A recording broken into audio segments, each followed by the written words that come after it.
El mundo está cambiando, pero las ganas de encontrarnos jamás. Por eso en esta Navidad, sumemos lo bueno. Renová o contratá tu plan postpago con hasta 150 gigas de navegación, YouTube y redes sociales ilimitadas para seguir siempre juntos. ¡Claro que sí!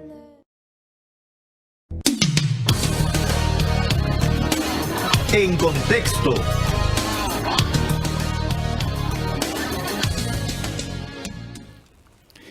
El régimen de Daniel Ortega cumple su amenaza de aprobar 3 leyes que judicializarán y condenarán a los periodistas, defensores de derechos humanos, organizaciones no gubernamentales, activistas y toda la ciudadanía que se oponga a su régimen. Este 10 de noviembre, los 70 diputados sandinistas en el Parlamento aprobaron la reforma parcial a la Constitución Política para instaurar la cadena perpetua por crímenes de odio. Este es el primer paso para legalmente hacer la reforma, ya que la Constitución establece que el proceso se debe de aprobar en 2 legislaturas. En el reporte preliminar realizado por el régimen de Daniel Ortega sobre los daños del huracán ETA en la costa Caribe Norte, el Triángulo Minero, Nueva Segovia, Jinotega y Chinandega, detallan que las pérdidas ascienden a 6.128.4 millones de córdobas. Ese mismo informe anuncia que 71.145 personas fueron evacuadas de las zonas de riesgo. De estas, 47.297 fueron albergadas en 325 refugios de las zonas. De igual manera, resaltan el daño de 4 centros educativos, la planta de tratamiento de agua potable y suministros, 66 puentes y 901 kilómetros de caminos afectados, sin dar información de los lugares que quedaron intransitables.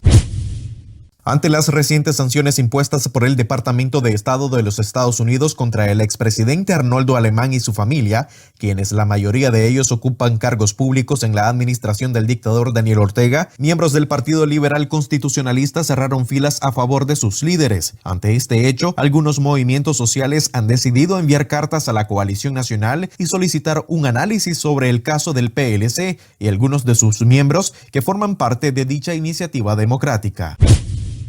Por su parte, el Departamento de Estado de los Estados Unidos corrigió este martes el nombre de uno de los hijos del expresidente de Nicaragua, Arnoldo Alemán, acusado por corrupción, el cual falleció en el 2002 en un trágico accidente y aparecía en la lista de sancionados por corrupción. El nombre corregido es de Carlos Miguel Alemán Cardenal, ya que el anterior estaba como el fallecido José Alemán Cardenal.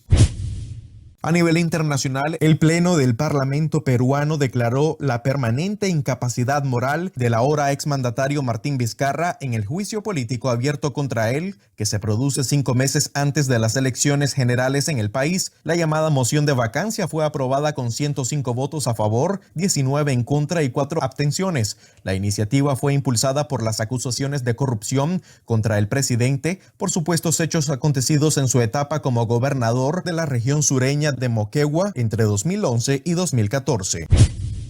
El presidente electo de los Estados Unidos, Joe Biden, anuncia medidas legales para obligar al presidente Donald Trump, quien denuncia un fraude electoral sin pruebas, que deje de bloquear y facilite la transición al nuevo gobierno. De acuerdo con información extraoficial, el equipo de transición del líder demócrata cree que ha llegado el momento de que la Administración de Servicios Generales confirme a Joe Biden como presidente y si se niega a hacerlo, iniciarán a emprender acciones legales para que lo haga. Trump ha continuado tuiteando acusaciones infundadas de fraude y ha llegado a decir que ganó las elecciones, pese a que todas las proyecciones de resultados dan la victoria a su oponente. El fiscal general William Barr ha instruido a los fiscales federales para que investiguen rápidamente las acusaciones de irregularidades entre las votaciones que denuncia Trump, pese a no haber concluido que hayan afectado el resultado de ninguna elección. Para Café con Voz, Moisés Mercado.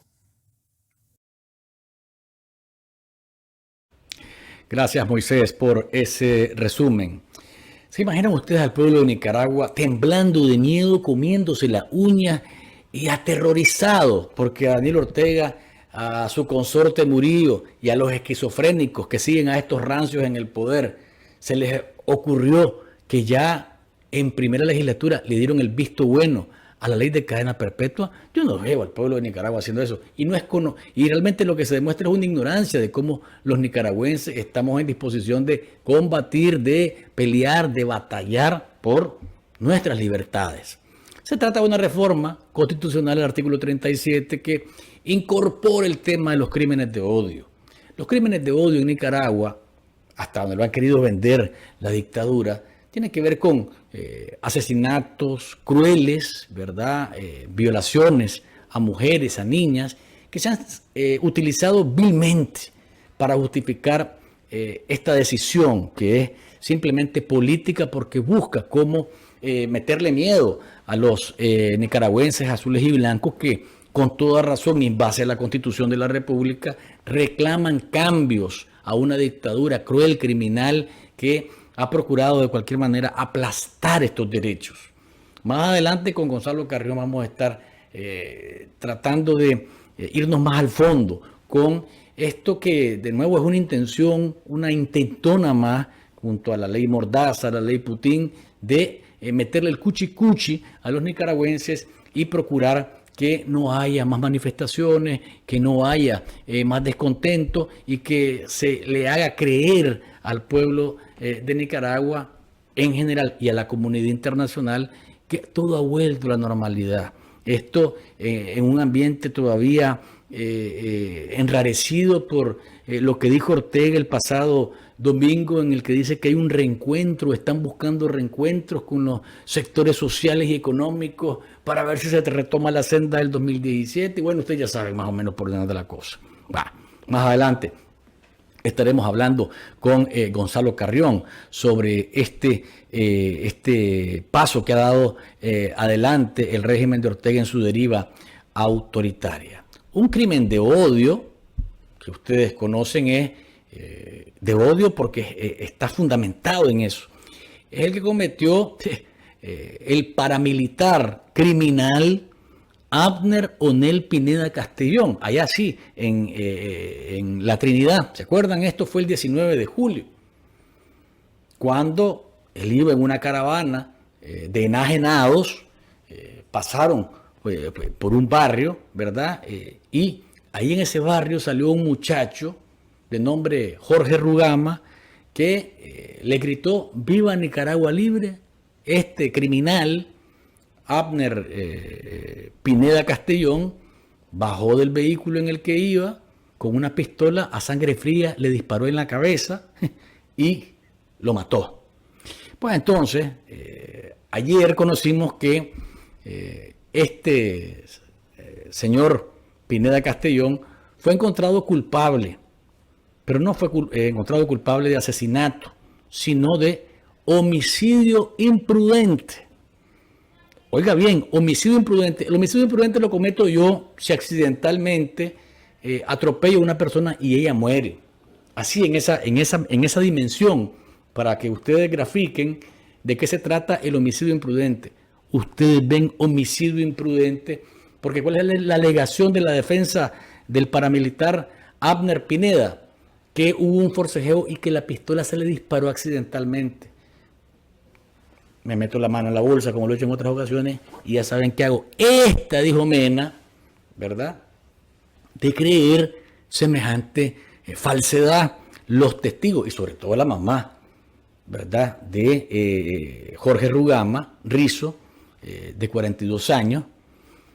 Este es el testimonio más claro y el más creíble. Una mamá no va a exagerar lo que vio que hicieron contra su hijo.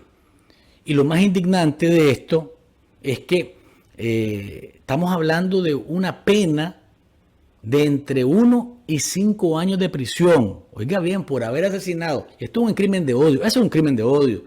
Un crimen de odio político. Por haberle gritado: ¡Viva Nicaragua libre! Se baja este tipo, este criminal, ¿verdad? Este matón, este ampón. Se baja del vehículo, le dispara y lo mata. De 1 a 5 años de prisión por haberlo asesinado, solamente por haber cambiado la figura de asesinato atroz o asesinato en un grado de alta criminalidad versus homicidio imprudente. Pero no solamente eso, de 1 a 5 años y con la posibilidad de que se suspenda la pena. Es decir, la muerte de este hombre, ¿verdad?, que simplemente gritó, como en un país cualquiera, sería como gritar viva México, ¿verdad? Viva El Salvador, viva Colombia, viva Honduras, Costa Rica. Eso se convirtió en su crimen. Confrontar en la calle, a lo mejor estaba, porque una de las cosas es que estaba con sus tragos, y si estaba como estaba con sus tragos, él ofendió. Tampoco es un elemento que sirva para justificar el quitarle la vida a otra persona porque piensa distinto. Además, ¿en qué te ofende a vos, si sos nicaragüense, que yo te diga viva Nicaragua libre? ¿O querés que te diga viva Nicaragua esclava? Viva la Nicaragua esclava de Daniel Ortega. A lo mejor Abner Pineda se sentiría, o se hubiese sentido más satisfecho de escuchar viva la Nicaragua esclava de Ortega, porque él y todos los que lo siguen a Ortega son personas que no tienen la capacidad de análisis, ni de reflexión, ni de cuestionamiento. Simplemente son como alienígenas que actúan como zombies. No hay capacidad de reaccionar. Así que lamentable, ¿no? Que un asesinato a todas luces que implicaba muchos más años de prisión, pues entonces vaya a quedar entre 1 y 5 y con la posibilidad de la suspensión de pena. ¿Qué tal te verés con caite, papá, en ese tipo de decisiones? Por otro lado, la situación en el Caribe sigue siendo de preocupar. Hay un informe, la dictadura presentó un informe sobre los daños que provocó el huracán ETA. Ya les voy a dar los datos acá, los más relevantes. Estamos hablando de que en el reporte preliminar realizado por el régimen, sobre todo en la costa Caribe Norte, en el Triángulo Minero, en Nueva Segovia, en Jinotega y en Chinandega, se detallan pérdidas que ascienden a 6.128.000 córdobas. Este mismo informe, si es que se puede llamar así, anuncia que 71.145 personas fueron evacuadas de las zonas de riesgo. De estas, 47.000 fueron albergadas y esto se dio en 325 refugios de las zonas en las que fueron golpeadas por el fenómeno natural. De igual manera se resaltan el daño de 4 centros educativos y una planta de tratamiento, además de los daños, planta de tratamiento para agua potable, y además los daños en la infraestructura, puentes, carreteras y demás. Se sigue moviendo en el Caribe otros fenómenos que podrían estar generando mucha preocupación, no a las autoridades, porque las autoridades, ustedes vieron que es más importante para Daniel Ortega hablar de Carlos Fonseca que hablar de los damnificados del huracán ETA y cómo se les está respondiendo en aquellas zonas donde no hay simplemente conciencia del daño y del alcance de lo que significa en las vidas de las personas esta situación. Así que está preocupando lógicamente que a los caribeños, lógicamente que son los que están en la zona de mayor influencia de cualquiera de las tormentas o de los huracanes o de los fenómenos climatológicos, y hay un par de sistemas que se están moviendo en el Caribe que van a estar seguramente generando mucha preocupación en los siguientes días para ver cómo se desarrollan. Otra información que está generando mucha expectativa es lo que pasa acá en Estados Unidos, ¿verdad? El presidente Donald Trump instruyó al fiscal general, ¿verdad?, de Estados Unidos, el fiscal William Barr, que haga una investigación sobre supuestas irregularidades en las pasadas elecciones. Barr brindó unas declaraciones sobre cuál va a ser el trabajo y señaló que dichas investigaciones y revisiones pueden realizarse si existen denuncias claras y aparentemente creíbles de irregularidades que, de ser ciertas, podrían potencialmente afectar el resultado de una elección federal en un estado concreto. esta decisión del fiscal William Barr provocó la renuncia del director de delitos electorales acá en Estados Unidos, el señor de nombre Richard Pilger, dimitió el lunes por la noche tras la orden del fiscal Barr de investigar el supuesto fraude en los comicios presidenciales. Dijo Pilger: habiéndome familiarizado con la nueva norma y sus ramificaciones, lamentablemente debo renunciar de mi cargo como director de la División de Crímenes Electorales. Además, lamentó Pilger la orden del fiscal William Barr porque esta, según él, deroga una norma de 40 años de no interferencia federal en investigaciones de fraude electoral durante el periodo anterior al de certificación de las elecciones. Eso por el lado de los republicanos que siguen reclamando algunas de las irregularidades que consideran alteraron la elección. Por el lado de Joe Biden, el lado de los demócratas, estudian medidas legales para obligar al presidente Trump para que facilite la transición de un nuevo gobierno.